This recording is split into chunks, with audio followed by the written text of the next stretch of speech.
Ya me enredé de nuevo. ¿En qué parte te enredaste? En todas partes. Bueno, yo también estoy un poco enredada. A ver, hace más de 50 años, antes de estar en el mundo digital, había una cultura literaria de leer a 4 autores del boom latinoamericano.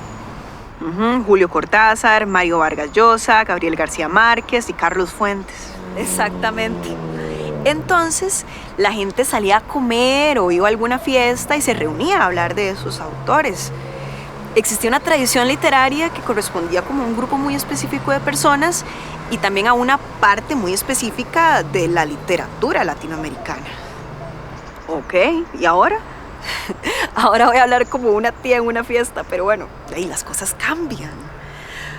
O sea, con el mundo digital, todo se ha ido globalizando. Entonces, ahora el mundo entero no escucha únicamente la voz de 4 autores latinoamericanos, sino que se nos bombardea con información cada segundo. Y bueno, eso hace que sea muy difícil catalogar la literatura en este momento. Entonces, ¿cómo podemos saber qué va a suceder con la literatura? ¿Cómo vamos a catalogar lo que se escribe hoy en el futuro? No sé, tal vez en ese momento no sea necesario catalogarlo.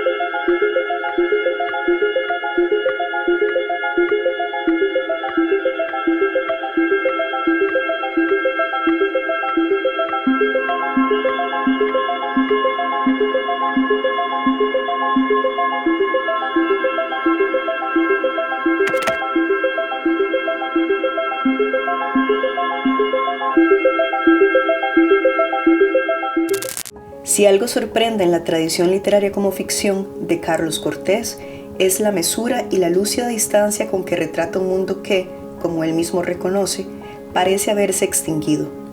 Esa edad de oro de la literatura latinoamericana que se extiende entre las publicaciones de ficciones de Jorge Luis Borges y Pedro Páramo, y el premio Nobel concedido a Mario Vargas Llosa en 2010.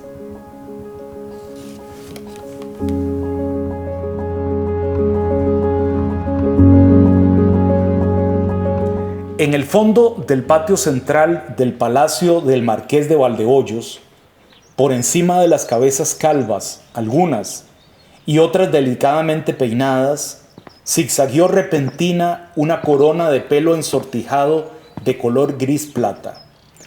Agucé la vista porque no se trataba de un hombre especialmente alto y me aseguré a conciencia de que aquel hombre de rizos blancos, camisa blanca, pantalones blancos, zapatos blancos y sin medias, reloj blanco, reluciente esclava en la muñeca y ojos rotunda e inolvidablemente melancólicos fuera Gabriel García Márquez. García Márquez disolvió con su presencia lo que estaba a su lado, como si Cartagena, el mar Caribe y el trópico le pertenecieran. Estábamos en la ciudad de sus amores y la fuerza del personaje se hizo palpable hasta en las mínimas cosas. Antes de que nos tomáramos la foto de familia, José Salgar, a quien García Márquez consideraba su maestro, hizo las presentaciones innecesarias y nos colocó en hileras frente a la cámara. Salgar, legendario jefe de redacción del Espectador, era amigo de Gabo desde que ambos trabajaron en el mismo periódico en 1954. Después nos dispersamos en las mesas previamente dispuestas para el almuerzo protocolario.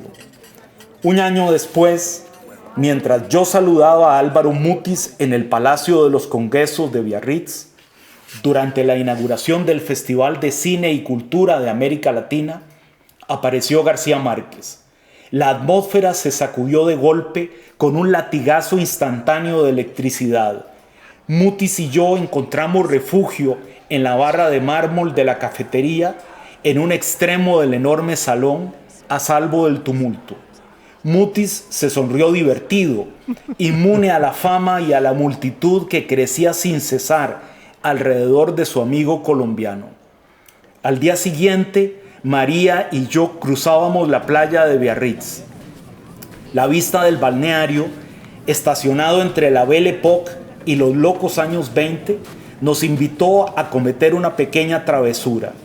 Entramos de puntillas al majestuoso lobby del Hotel du Palais, la antigua residencia de verano de Eugenia de Montijo, la emperatriz francesa de Napoleón III, sin estar hospedados. Extasiados bajo la bóveda acristalada de la sala principal, estuvimos a punto de chocar con una pareja que realizaba el mismo descubrimiento. Nos saludamos con la vista y el hombre, de buen humor, comentó: ¿son colombianos? No, costarricenses. Siempre he querido saber por qué hablan igual que los cachacos, nos dijo García Márquez.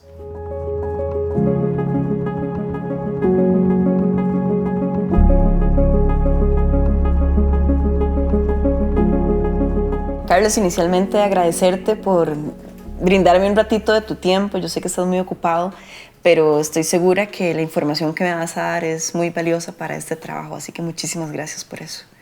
No, es un gusto. Decía Balzac que lo más importante es hablar de libros y de literatura, así que aquí estoy para conversar. Muchas gracias.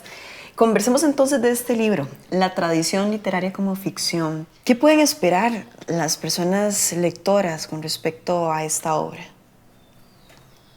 Bueno, yo diría que la idea central o la columna vertebral de este libro es lo siguiente. Durante el último tercio del siglo XX, la tradición literaria latinoamericana fue la más importante del mundo. Y eso se expresa con el hecho de que la mitad de escritores de una generación en América Latina recibió incluso el premio Nobel. Y es la que de alguna manera permite descubrir a países en ese momento recientemente descolonizados, países asiáticos, muchísimos países africanos, incluso a los mismos países europeos, reconocer sus identidades y su cultura propia. Entonces yo lo que trato es de centrarme en esa tradición que fue muy importante, que empezó tal vez en los años 40 y 50 y en una especie como de edad de oro de la literatura latinoamericana que llegó hasta finales del siglo XX. Entonces, su libro habla acerca de cierta historia de la literatura latinoamericana.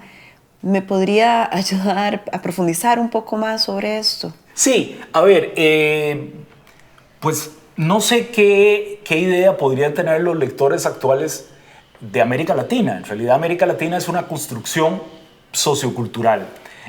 Tal vez si decimos América Latina, yo no sé, podría pensar en bolero, mariachi, reggaetón, narcotráfico también, inmigración, maras. Pero yo lo que pongo de manifiesto es que no podemos entender Latinoamérica, al menos en el siglo XX, sin una serie de novelas y de textos fundadores. Es decir, no podemos entender América Latina si no lo hacemos a partir de Pedro Páramo de Juan Rulfo, a partir de 100 años de soledad de Gabriel García Márquez, a partir de La ciudad y los perros de Vargas Llosa, con las novelas de Miguel Ángel Asturias en Guatemala. Es decir, toda esta literatura creó una serie de imágenes que conforman al mismo tiempo lo que entendemos ahora como América Latina. Y esto también yo lo quiero poner de relieve. Borges, de hecho, es un escritor referente en su libro. Representa, me parece que una tradición en la literatura. De hecho, lo podemos ver en la portada de su libro. ¿Por qué es así? Bueno, yo primero quisiera decir pues cada libro uno qué sé yo, lo elabora casi manualmente, casi artesanalmente. En este caso, la portada es un arte digital de mi hijo Roberto, a partir de una fotografía. Y es, digamos, el primer trabajo que él se dedica a eso, pero bueno, es el primer trabajo, tiene 19 años y es el primer trabajo, digamos, impreso que tiene. Entonces es una portada evidentemente que significa mucho, mucho para mí. Y ahí Borges está rodeado de libros. Esos libros lo que representan es este cambio en la tradición literaria. ¿Por qué alguna crítica considera que Borges es el principal escritor en lengua castellana desde Cervantes y el Quijote? Y la pregunta tuya es atinada. Bueno, ¿por qué? ¿Qué es lo que hace tan especial a Jorge Luis Borges, autor argentino, autor de ficciones, etcétera? Bueno, Borges descubrió en sus cuentos y en sus ensayos, Borges pone de manifiesto lo que ahora llamamos la posmodernidad. Bueno, ¿qué es la posmodernidad? La posmodernidad es esta posibilidad que tenemos en el siglo XXI de echar la vista atrás, digamos, de tener una perspectiva de 5.000 años de cultura y de hacer un videojuego, por ejemplo, o un cómic o una novela a partir de cualquier referencia cultural más allá del tiempo y del espacio. Es decir, como si todo fuera presente, como si todo estuviera en el presente. Eso comenzó con Borges. Borges descubrió que los textos están hechos de otros textos y en una enorme cadena de relación. Y eso es lo que yo llamo eso es la tradición literaria, y eso es de alguna manera, digamos, el gran descubrimiento de Jorge Luis Borges. Por eso es tan importante.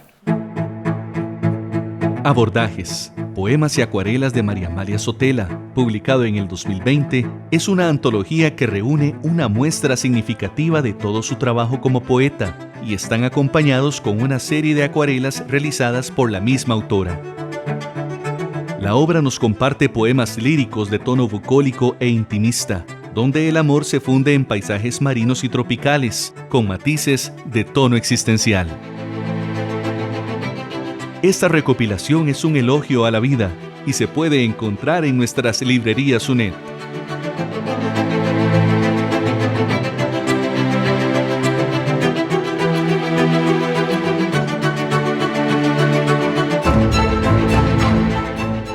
En la actualidad se valoran los escritos personales como las crónicas, como las autobiografías. ¿Podemos entender esto como una característica de la literatura actual?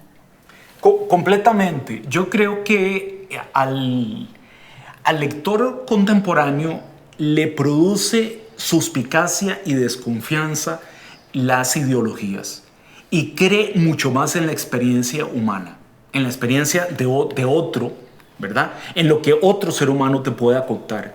Yo diría que no hay nada más poderoso que encontrarse en una página, tal vez al inicio de un texto, el yo, la primera persona.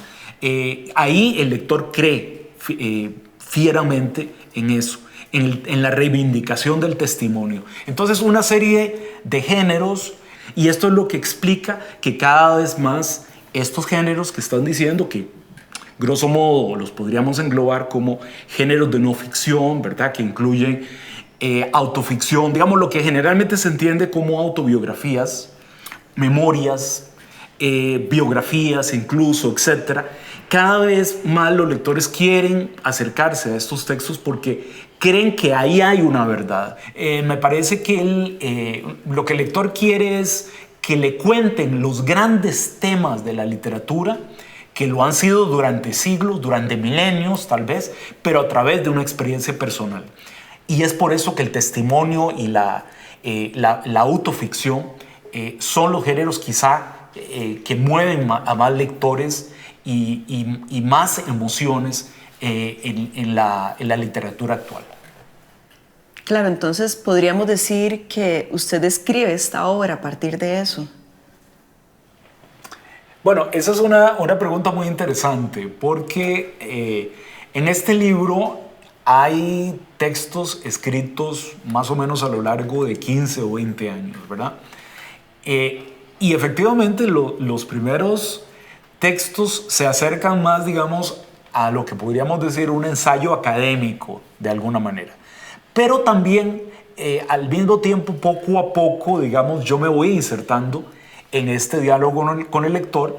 Y bueno, y hay crónicas, que son crónicas escritas en primera persona, en las cuales yo trato, de alguna manera, de transmitir o de reproducir una experiencia personal y lo que podría ser un diálogo directo con el lector. Y poco a poco el libro se fue convirtiendo en una instancia muchísimo más personal.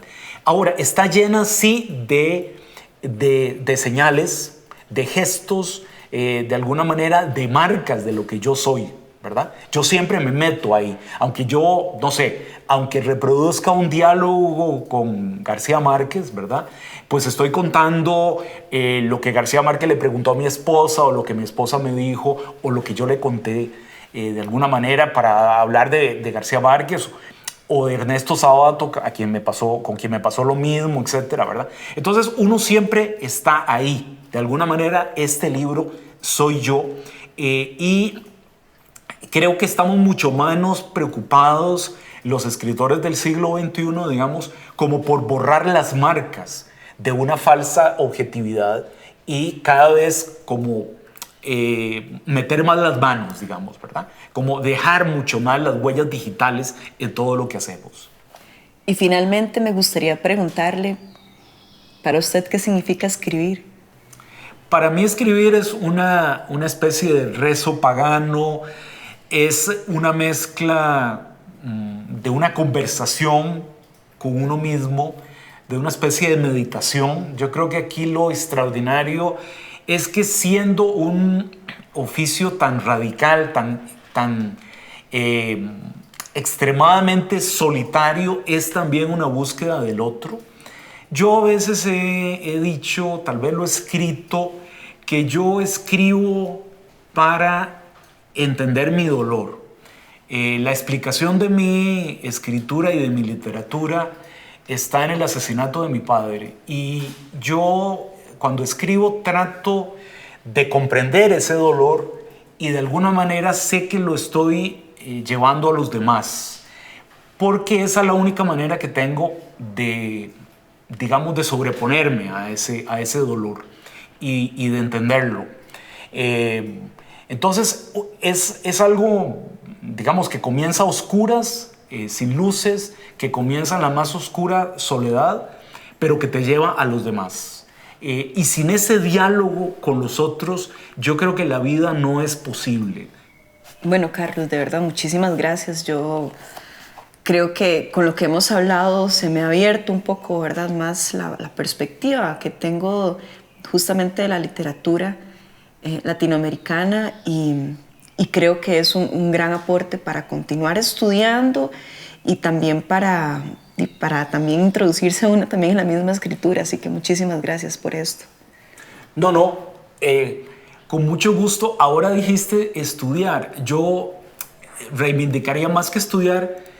Hay que gozar la literatura, hay que partir del placer, y cuando a uno no le gusta el libro, pues uno lo cierra y sigue con otro, ¿verdad? Yo veo la literatura como un juego entre el lector, el escritor y la experiencia de ambos que se pone en juego en un texto determinado. Muchas gracias, un placer. La República Feliz, un país sin ejército, de Jordi Solar Inza, publicado en el 2020, es una entrevista con José Figueres, que fue publicada en un diario de Barcelona en enero de 1984. Es el hilo conductor que permite al autor, años más tarde, repasar aspectos personales del expresidente, como su catalanidad, y sobre todo, intentar una aproximación a la feliz excepción que constituye Costa Rica en una región del planeta especialmente conflictiva. Encuentre esta experiencia histórica en nuestras librerías UNED.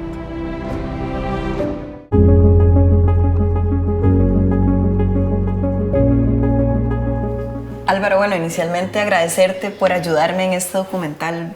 Es realmente importante para mí estar hablando con un experto en literatura latinoamericana, así que muchísimas gracias. Bueno, con mucho gusto, encantado.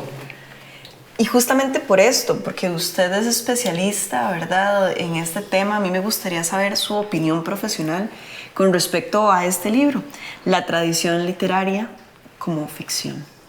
Bueno, La tradición literaria como ficción de Carlos Cortés es un libro de ensayos sobre muy distintos escritores, pero creo que tiene un eje central que es el boom de la literatura latinoamericana, entendido como momento cumbre de esta literatura y la tensión que genera con escritores que vinieron después.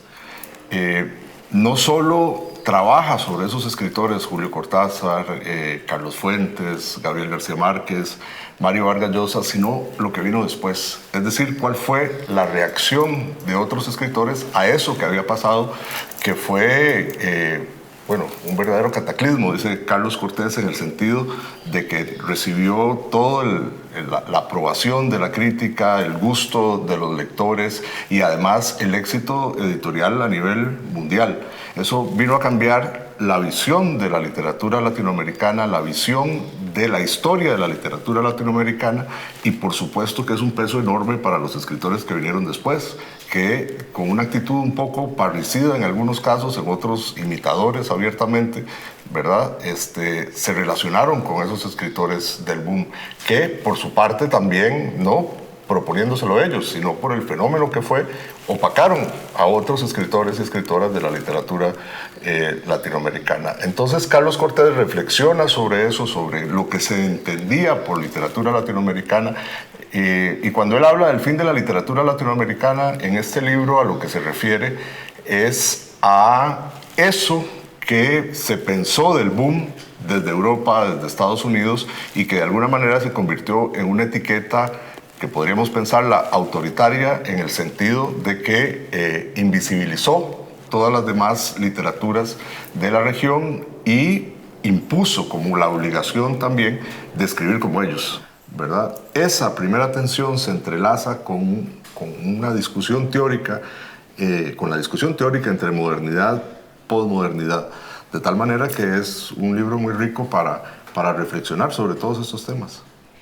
Y bueno, siguiendo en esa línea, ¿qué agrega la publicación de este libro a los estudios literarios latinoamericanos?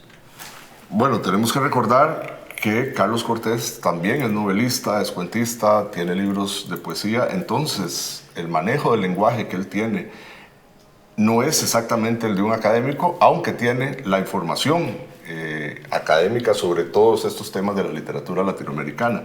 Entonces conjugamos en este libro la información, ¿verdad?, de un académico con una manera de exponerlo de escritor, lo cual hace que los textos sean muy amenos, muy fáciles de leer y que al mismo tiempo sean inteligentes y que nos permitan una reflexión sobre momentos cruciales de la literatura latinoamericana. Además, también incluir la literatura centroamericana, la literatura costarricense más reciente, vinculada a grupos literarios latinoamericanos, es otro de los aportes de este tema. Y bueno, la crónica como entender, pensar la crónica, discutir la crónica como género de mucha vigencia actualmente en Latinoamérica es otro de los aportes de este libro.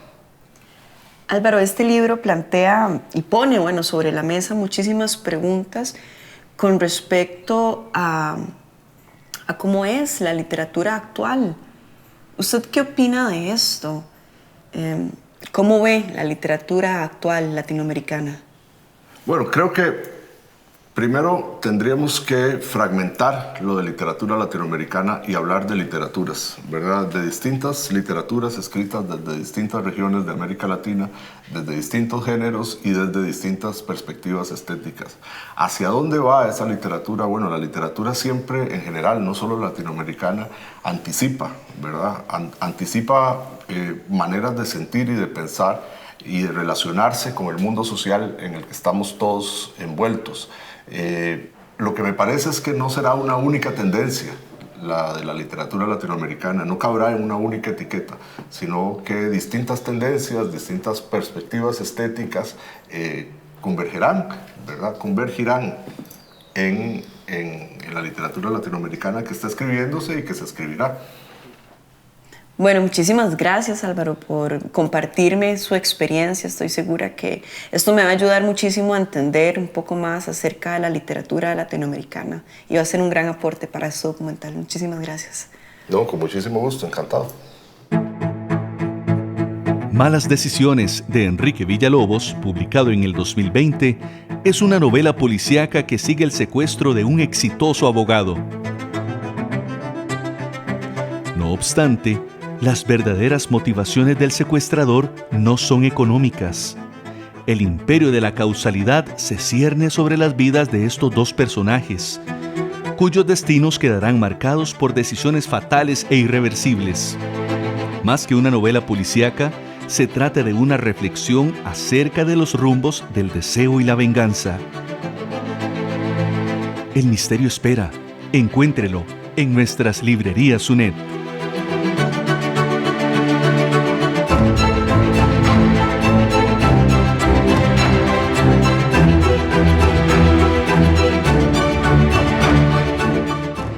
Entonces, ¿qué es ahora?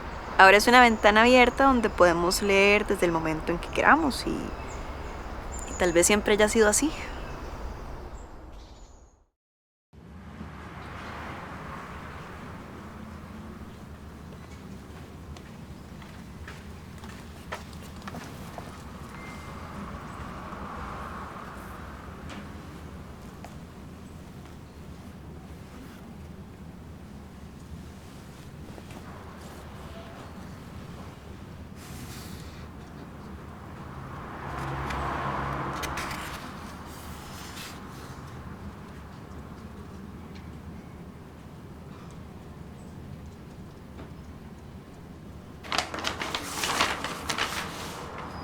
Muy amable, muchas gracias, que la vaya muy bien. Gracias.